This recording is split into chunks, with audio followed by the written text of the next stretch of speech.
السلام علیکم دوستوں آج میں آپ کو حضرت شیث علیہ السلام کا قصہ سناؤں گا۔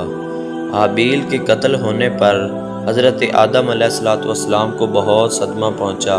اللہ تبارک و تعالیٰ نے حابیل کا صدمہ دور کرنے کے لیے حضرت آدم علیہ السلام کو بطور نعم البدل ایک نیک بیٹا عطا فرمایا، جس کا نام حضرت آدم علیہ السلام نے شیث یعنی اللہ کا عطا کردہ تحفہ رکھا۔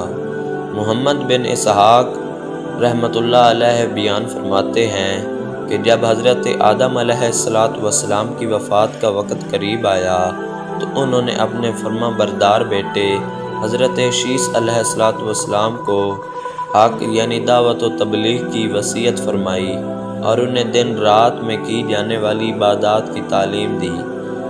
حضرت آدم علیہ السلام کے انتقال کے بعد ان کے بیٹے حضرت شیث علیہ السلام اپنے والد محترم کی وصیت کے مطابق عمل کرتے رہے اور اللہ تبارک و تعالیٰ نے انہیں بھی نبوت سے سرفراز فرمایا اور ان پر اپنے پاس سے آسمانی صحیفے بھی نازل فرمائے۔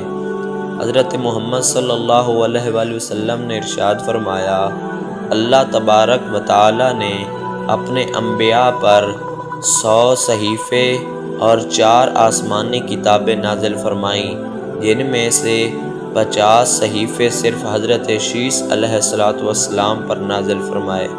حضرت شیث علیہ السلام اپنے والد محترم کی وصیت کے مطابق تبلیغ دین کے فریضے کو احسن طریقے سے سر انجام دیتے رہے۔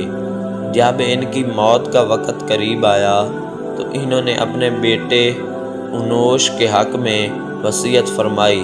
انوش نے اپنے انتقال سے پہلے دعوت و تبلیغ کی یہ ذمہ داری اپنے بیٹے کنان کو سونپ دی۔ پھر کنان نے اپنی وفات کے قریب اپنے بیٹے میلال ییل کو دعوت و تبلیغ کا منصب سونپا۔ میلال ییل پہلے وہ آدمی ہیں جنہوں نے شہر بسائے، مضبوط قلعے تیار کیے اور شیطان کے لشکروں کو پہاڑوں اور گھاٹیوں میں منتشر کر دیا۔ ان کی حکومت 40 سال تک قائم رہی۔ میلال ییل نے اپنی وفات کے وقت وصیت کے ذریعے اپنے بیٹے یرد کو اپنا جانشین مقرر فرما دیا اور یرد نے اپنی وفات سے چند دن پہلے ہی تبلیغ دین کے فریضے کی وصیت اپنے بیٹے اخنوخ یعنی حضرت ادریس علیہ السلام کے حق میں فرما دی۔